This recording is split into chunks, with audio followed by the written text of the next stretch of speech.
What's up, everyone out there in YouTube world, social media world, the world, wherever you're watching this? Welcome to another episode of Musings with MGL. Today, I'm going to talk about a legal concept and a national-style movement, kind of a political movement or a legal movement as it relates to firearms. And I'm just going to jump right into it, and that's going to be what's called constitutional carry, okay? A lot of people ask me what that means. It's getting a lot of headlines these days. You see a lot of states passing these constitutional carry laws. And what it essentially means is that right now in a lot of states, in order to carry a firearm concealed or even openly in other states, you have to have some sort of a permit. So down here in Florida, where most people know that I'm at, we have a concealed carry permit process. We don't have open carry down here, but if you want to concealed carry a firearm, you have to get a permit, which means you got to go through a training course. You got to submit your application and your fingerprints and, of course, money to the government. They will review all your stuff and decide whether they want to grant you permission to carry a firearm, and then you get a nice little permit in the mail. It looks like a driver's license, got your picture on it and your number and everything, and that allows you to conceal carry your firearm in certain places that in Florida you're allowed to conceal carry your firearm. Most states have a similar process to that. What constitutional carry means is you don't have to do any of that stuff. You don't have to get the government's permission to carry a firearm. Your permission slip is, in fact, the Constitution. That's why it's called constitutional carry. So the Second Amendment says the people's right to keep and bear arms shall not be infringed. Bear arms means your ability to carry them around. So there's already a permit created by the founders that says I can conceal carry my firearm anywhere I want to go, and so can you, and so can anybody else. So the concept of constitutional carry means that the only permit I need is, in fact, the Constitution that already exists. So when a state passes a law that enacts constitutional carry, what that means is anybody in that state who's not a prohibited person under the federal statute, meaning convicted of a felon, domestic battery conviction, currently have an injunction, etc., the 4 or 5 things that are listed on the federal prohibited person definition, and most states carry the same definition. So as long as you're not one of those people, because it's illegal for those people to carry a firearm no matter what, but as long as you're not a prohibited person, you can carry a firearm without having to get a permit. Yes, that means you don't have to take a class. Yes, that means you don't have to do an application and a background check. And yes, it means you don't have to give the government of your state money, cold hard cash, to exercise your privilege to carry a firearm. Now, a lot of people don't like that. You'll talk to a lot of people, even Second Amendment people, even people I know who actually teach the classes for concealed firearm permits and stuff, will tell you that they don't like the concept of constitutional carry because they think everybody should have to have some sort of training to purchase a firearm.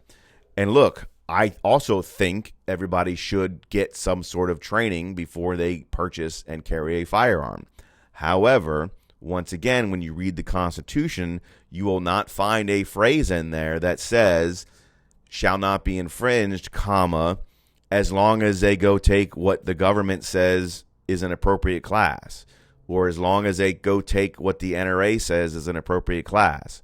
There's no such provision in there. So you may not like the moral concept or just the logical concept that you want people to get some sort of training before they can carry a firearm, but the founding fathers didn't make that a requirement in the Constitution. So you may think that that's a good idea, as do I, but I don't believe that that should be a requirement because there's nothing in the Constitution that requires you to do what is smart, okay? The Constitution doesn't take into account whether people are smart or stupid or logical or illogical or whether they make good decisions in their lives, okay? The Constitution doesn't take that into account. It tells you what the government can't do for your rights, and one of them is they can't infringe on your Second Amendment right.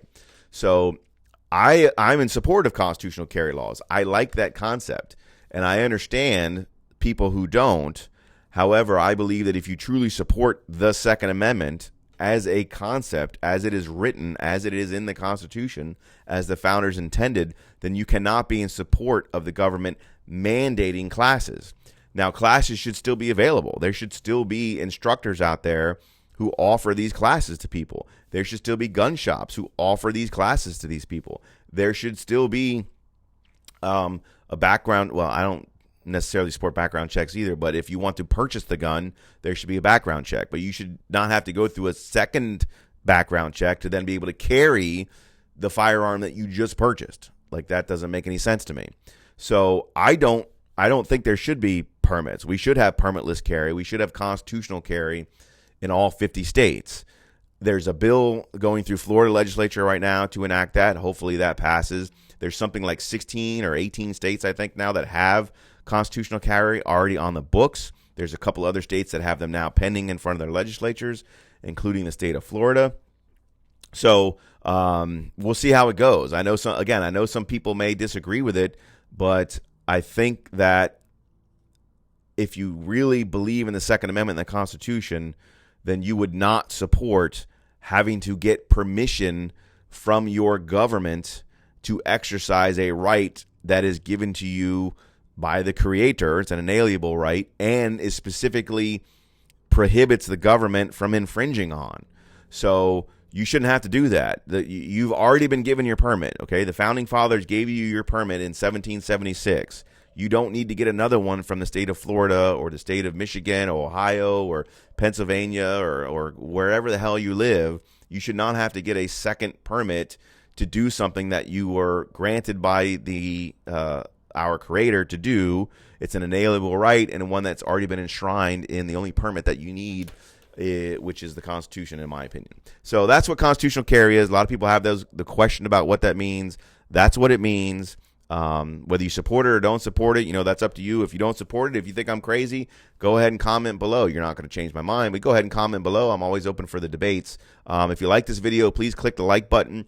Please comment. The YouTube algorithms pick up on those things. Please subscribe to the channel. I'm approaching 1,000 subscribers. It would be really cool to get those. So spread the word. Again, if you disagree with me, I'll be happy to talk to you in the comments. But that's what constitutional carry is. I support it. I think your Constitution is the only thing that you need to exercise your God-given Second Amendment right. And nobody's going to change my mind on that issue. So thanks for watching. As always, stay healthy, stay safe, stay vigilant, stay open if you can. And as always, carry on with your founder's permission.